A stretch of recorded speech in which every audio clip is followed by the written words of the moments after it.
Bonjour à tous, bienvenue sur The Glove Driver, bienvenue à nouveau chez Auto Detailing 44 pour parler du Z3 et plus particulièrement des sièges du Z3. Vous l'avez vu dans la vidéo précédente, on a fait le detailing complet puis la pose de la céramique sur le Z3 et la deuxième étape, ça allait être de s'occuper de l'intérieur, de remettre le plus beau possible les sièges. Donc on va se retrouver dans quelques instants avec Rochdi, le gérant d'Auto Detailing 44, pour parler des travaux qui vont être effectués sur l'intérieur du Z3, comment il va s'y prendre pour remettre les sièges dans leur plus bel état possible. Donc on va vous expliquer toutes les étapes, on va regarder les imperfections qu'ont les sièges, s'il y a des choses à changer. Et puis voilà, je pense que ça va être une fois de plus assez intéressant. Comme d'habitude, c'est des formats assez vlog, assez tournés facilement dans la discussion. Mais je sais que ça vous intéresse. Allez, on parle des sièges. Donc nous avons ici le Z3 dans lequel juste avant on a procédé à enlever les sièges. Donc c'était assez facile. Enfin, je dis que c'était assez facile, c'est pas moi qui l'ai fait, comme d'habitude, je dis toujours on, mais c'est pas moi. Il y avait juste un petit faisceau à défaire parce que c'est des sièges électriques, 4 vis et on l'a enlevé. Donc il reste encore celui d'après, mais on va se concentrer sur celui-ci. Alors, Rochdi, qui est le gérant de Detailing 44 qui est à côté de moi, qui, genre je vous l'ai dit, qui ne préfère pas se montrer en caméra. Qu'est-ce que tu penses de ce siège ? Alors, de manière générale, ils sont plutôt en bon état vu le kilométrage de la voiture. Ouais. C'est vrai que la maladie des sièges qui sont bien renforcés au niveau lombaire, des sièges baquets, on voit surtout de l'usure très prononcée à ce niveau-là, donc on peut le constater. Donc on peut voir des petites fissures, des craquelures. Ouais. Donc là, sachant que c'est vraiment le côté où je sors de la voiture. Voilà. Sachant qu'en plus la voiture est basse, donc forcément je m'appuie dessus quand je sors. C'est du classique encore une fois. Donc là-dessus, pour pouvoir juste lui redonner un coup d'éclat, ce qu'on va faire, c'est que dans un premier temps, comme dans une préparation de carrosserie, on va faire un dégraissage. Donc il y a une étape de préparation, donc ça passe par le dégraissage. Okay. Ensuite, on vient donc faire un ponçage, parce que le cuir il est pigmenté. Donc on vient faire un ponçage, enlever légèrement la pigmentation qui est en surface. Derrière, donc venir faire de la réparation sur les imperfections. Par exemple, les craquelures, les petits trous, les petites griffures, etc. Petites griffures, petits trous, on voit qu'il y a des marques ici. On peut constater sur l'appui de tête qui est donc incorporé sur le siège. Donc là, il y a un gros défaut qu'on va essayer de corriger. Donc après cette étape de correction, on va mettre de la résine de cuir, de la résine plus ou moins épaisse pour vraiment aller chercher de la profondeur et pour faire de la correction en profondeur. Derrière, on fera une étape de ponçage de finition et l'étape finale, on va dire la pigmentation. Donc la pigmentation, c'est un siège en biton, donc il y a du noir, il y a du rouge.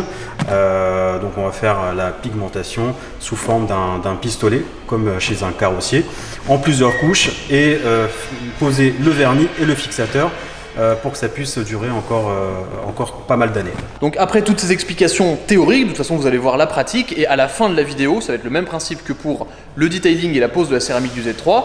Là vous voyez l'état entre guillemets du siège maintenant, donc tel qu'on vient de le sortir de la voiture, mais vous verrez à la fin de la vidéo le travail terminé. Donc ça permettra vraiment de se rendre compte de la qualité du travail et puis de voir si ça sert vraiment à quelque chose de le faire, même si je sais que le résultat va être top, parce que j'ai déjà vu sur son Instagram, tu avais fait une Honda S2000, je crois, le résultat avant-après c'est un truc de fou, j'ai l'impression que la voiture était vraiment neuve. Ah oui, j'imagine. Donc, mais en tout cas, je tiens quand même à dire que déjà il y a un truc qui est cool, c'est que j'aime beaucoup le design de ces sièges, et mine de rien, on retrouve vachement dans les sièges actuels BMW, ce design. Ouais, c'est vrai qu'il y a une signature BMW sur le design. Surtout à ce niveau-là, là, au niveau des épaules, c'est assez marrant. Bon, écoute, c'est parti. C'est parti. Donc là, tu es en train de dégraisser le cuir avec un produit d'une brosse. Oui. L'idée du dégraissage, en gros, c'est d'enlever toutes les impuretés, toutes les petites saletés qu'il y a par-dessus. Exactement. Ce qu'il faut savoir, c'est que les sièges en cuir, c'est un entretien. Donc il faut au minimum les entretenir une fois par an, justement pour pouvoir garder l'aspect d'origine, on va dire, continu. Et puis surtout les nourrir. Alors j'entends beaucoup de gens qui me disent oui, moi je nourris mes sièges en cuir avec des produits... Avec de la crème Nivea. Voilà. J'ai un ami qui fait ça. En fait, c'est tout simplement, il existe des produits pour, donc il faudra juste être bien équipé. Alors après, bien équipé, juste une brosse adaptée au siège en cuir, pas très rigide, assez souple. Un dégraissant spécifique au cuir, et puis derrière, le travail est fini. Donc là, tu viens de faire sécher la première couche de dégraissant, on va dire. Enfin, tu viens très simplement, ce que je viens de faire, c'est uniquement un dégraissage via une brosse spécifique au cuir avec un dégraissant spécifique au cuir. Donc on peut voir la différence. Cette surface, elle a été traitée, cette surface qui n'est pas traitée. Ce qu'il faut savoir, c'est que les cuirs qui ont une apparence brillante, c'est des cuirs qui sont sales, entre guillemets. Et lorsqu'on voit un peu un cuir qui est dégraissé, il redevient mat. Ouais. Et là, on le voit particulièrement. Et d'ailleurs, ce qu'on a vu, bon, de toute façon, vous le savez, avec le Z3, on découvre toujours un peu des choses. Mais là, quand tu as dégraissé cette partie-là, il y avait un peu de rouge. Un peu de rouge, oui. Ce qui veut dire que potentiellement... Potentiellement, c'est un siège qui a été travaillé, qui a été pigmenté. Déjà. Pigmenté, alors ce qu'il faut savoir, c'est qu'on on a enlevé la peinture, la pigmentation, avec un simple dégraissant. Donc ça voudrait dire que la pigmentation n'a pas été suffisamment protégée derrière par un fixateur.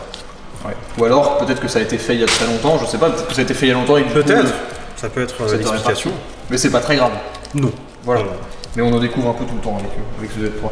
Alors, on peut observer déjà, là c'est super intéressant parce que ça se voit vachement bien. Toutes les parties qui ont été dégraissées. Tout ça là, ça a été dégraissé. Tout ça pareil, ça aussi, sauf ça. On voit qu'ici, c'est beaucoup plus foncé, c'est beaucoup plus terne et puis même ça n'a pas du tout la même sensation que ici. On voit que c'est très brillant, alors que là c'est mat. Donc on voit un peu les différences. Ouais, là on voit vraiment la différence. Et ce qu'on va faire, on va essayer d'expliquer un petit peu comment on traite du cuir abîmé tout simplement. Donc là on voit déjà que ici, bon, t'as pas mal, c'est tout doux, c'est bien. Alors là c'est tout doux parce qu'en fait j'ai fait un premier travail de ponçage. Ouais. Si on veut vraiment reboucher les craquelures et essayer de faire de la réparation via une résine, donc on est obligé de poncer en fait. Okay. Première étape de ponçage, on peut voir que le papier de ponçage il est imbibé de pigmentation. Ouais. Donc on est à peu près sûr qu'il y a eu déjà une retouche de fait via une pigmentation sans fixateur. C'est pour cette raison qu'on voit que la pigmentation s'enlève très facilement via un dégraissage et via un ponçage. Ouais. Donc nous ce qu'on va faire c'est à la fin on va pigmenter mais rajouter un fixateur pour que ça bouge pas. Toutes ces petites craquelures là qu'on voit, c'est des choses que tu vas pouvoir faire disparaître, atténuer. On va atténuer, ça sera pas malheureusement, ça sera toujours là. Ouais. Ça sera juste atténué. Là, sur l'appui de tête, on a une très belle. Alors, la difficulté sur cet endroit-là, c'est que la matière du cuir est totalement différente que sur, par exemple, l'assise. Ouais. Sur les côtés, le cuir est différent, c'est pas un cuir granuleux. Donc, c'est un cuir qui semble très rigide, très tendu. Très tendu, donc on sent qu'à l'intérieur, la mousse est beaucoup plus dure. D'où la difficulté de pouvoir rattraper quelque chose. Donc là, malheureusement, on pourra que atténuer cette partie-là et non pas la faire disparaître totalement. Ok, mais déjà, parce que c'est un peu, c'est pas complètement ouvert, mais on dirait que ça a été arraché en fait. C'est en surface. C'est de la surface. C'est de la surface. Mais ouais. Bon, et du coup, comment tu vas t'y prendre là pour essayer d'atténuer ça? Là-dessus, on utilise de la résine, du cuir liquide. On va essayer de reboucher en fait tous les pores. Ouais. On va essayer de recoller un petit peu les extrémités de la fissure. D'accord. Et puis derrière, faire un ponçage de finition et faire la préparation pour la pigmentation. Donc là, c'est le petit instant chimie. Donc explique-moi ce que tu fais. Alors chimie et chirurgicale en même temps. Ouais, on utilise en fait de la résine. C'est du cuir liquide. Donc ce qu'il y avait en blanc. Ce qui a été en blanc, on rajoute la pigmentation, donc on fait un mélange et on va utiliser ce mélange-là à l'intérieur de la fissure pour pouvoir reboucher un petit peu la fissure, les défauts. Ok, sachant que là on précise, mais c'est de la pigmentation que tu as prise avec la référence exacte de ce cuir-là. Bien entendu, je t'avais demandé le numéro de châssis, ce qui m'a permis en fait d'avoir le code couleur exact de la voiture et commandé chez un fournisseur qui dispose lui-même les couleurs exactes de chaque véhicule. Ok, génial. Mais il n'y a plus qu'à. Pour essayer d'améliorer ce méchant truc là. C'est vrai que c'est pas beau. Hein. C'est pas moi qui ai tapé dedans. C'était là. J'en ai marre des bouches en montée. Mais non, mais c'est l'accélération fulgurante du Z3 à répétition qui a fait craquer le siège. Donc comme ça, on vous a expliqué rapidement comment Rojdi allait traiter chaque fissure. Là, on vous a montré la plus grosse parce que l'exemple est vraiment parlant, mais c'est de la même manière qu'il va traiter toutes les autres petites fissures qu'il y a sur les côtés ici. Et même pareil pour la partie noire, ça va être exactement la même chose, sauf que ce sera de la pigmentation noire. Et vous allez forcément me poser la question, est-ce qu'on fait que les sièges? Non. Je vais vous montrer à l'intérieur de la voiture, tant qu'on y est. Il n'y a plus le siège, qui était d'ailleurs assez facile à enlever, juste petit faisceau ici et défaire la ceinture qui est là. Et donc forcément on va avoir un nettoyage complet de l'intérieur, dégraissage d'absolument toutes les parties afin de voilà, que tout soit nickel, et puis remettre de la pigmentation sur par exemple voilà, les parties en cuir, voilà, histoire que tout soit absolument nickel. Alors le volant, je sais que vous allez me poser la question, le volant il va être changé plus tard, donc comme vous le voyez ça avait pris le soleil et le volant il est complètement éclaté. On va remettre un volant tout neuf avec les belles surpiqûres M voilà, aux couleurs de M ici, toujours avec les petits inserts rouges qui sont d'origine. Je sais qu'on me pose souvent la question, c'est pas du tuning, c'est d'origine. Et voilà, donc tout ça va être absolument nickel. Et d'ailleurs, Rochdi, petite question, parce qu'il y a beaucoup de parties rouges. Tout ça là, c'est du plastique. Bien sûr. Donc ça, comment est-ce que tu vas... Tu peux redonner de la couleur à du plastique? C'est comme du cuir? Comment on fait? Oui, bien sûr, parce qu'avec le temps, il y a eu de la poussière, ça a noirci un petit peu le plastique. Donc on va essayer de raviver un petit peu la couleur d'origine via un nettoyage avec un dégraissant multisurface classique. Ok, donc ouais, on va retrouver un beau rouge bien vif à l'intérieur.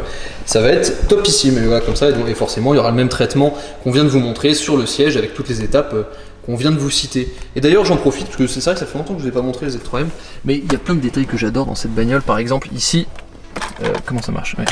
Ça c'est un range cassette. C'est quand même trop bien. Bon, même si j'ai plus le lecteur CD d'origine. Et on me demande souvent ce que c'est ça. Et bien ça, c'est la trousse de secours d'origine en allemand. Avec à l'intérieur, je fais ça à une main, c'est pas très pratique, mais les compresses, tous les machins qui sont toutes bien périmées, mais d'origine en allemand. Donc c'est quand même assez exceptionnel. Petite partie relique du véhicule qui va juste ici. Et voilà, donc c'est pareil, tous les petits compteurs, tout ça. Ça c'est pareil, vous voyez, ça va être fait partie des choses qui vont être changées. La planche de bord ici qui est fendue, maladie des Z3M bien connue, ça va être changé aussi. Il faut que je retrouve un allume-cigare d'origine pour ça. Voilà, les choses avancent petit à petit, mais en tout cas, ça sera une très très belle étape de fête grâce à Auto Detailing 44. Vous me retrouvez maintenant devant la voiture à l'extérieur. On est toujours chez Auto Detailing 44. Alors j'ai sûrement pris pas mal de longueur de cheveux et de la barbe, mais c'est normal parce qu'il y a eu pas mal de temps qui se sont espacés entre les différents plans pour différentes raisons. Mais c'est pas important. Là ce qui est important c'est que l'intérieur est terminé. J'ai pu apercevoir un petit peu juste de l'extérieur à quoi ça ressemblait.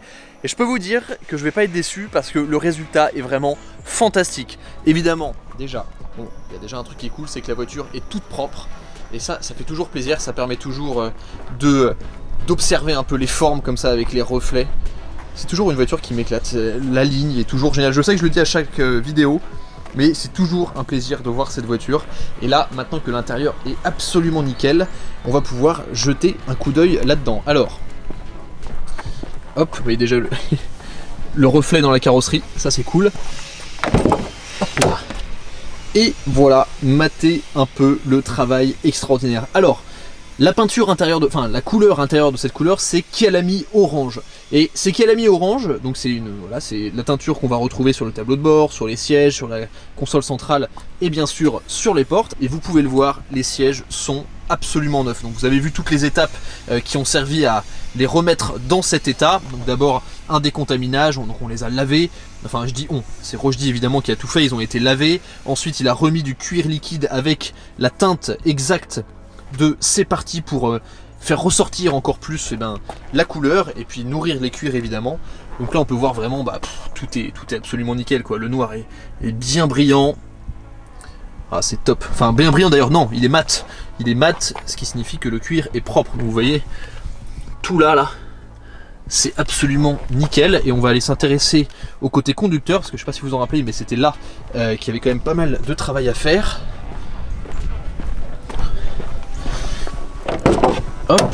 Alors vous notez que c'est pas le bon volant, mais c'est normal, c'est parce que là le volant était complètement explosé d'origine.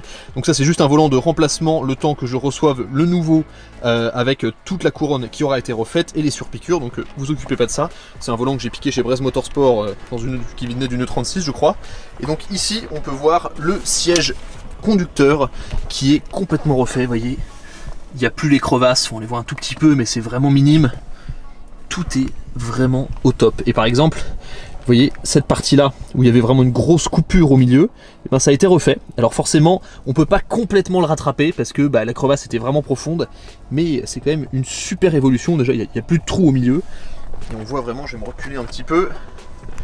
On voit vraiment que l'intérieur est au top. Ah, c'est vraiment canon. C'est super canon, j'adore.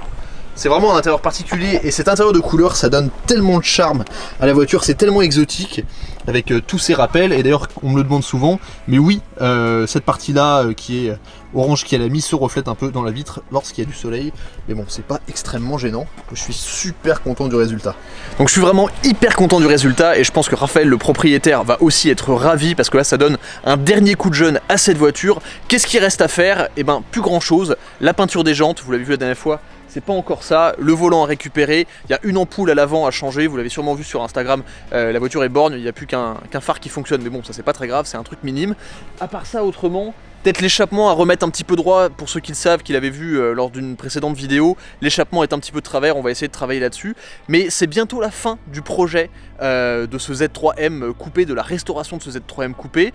Beaucoup d'entre vous me demandent quand est-ce qu'il va partir, quand est-ce que je vais le rendre.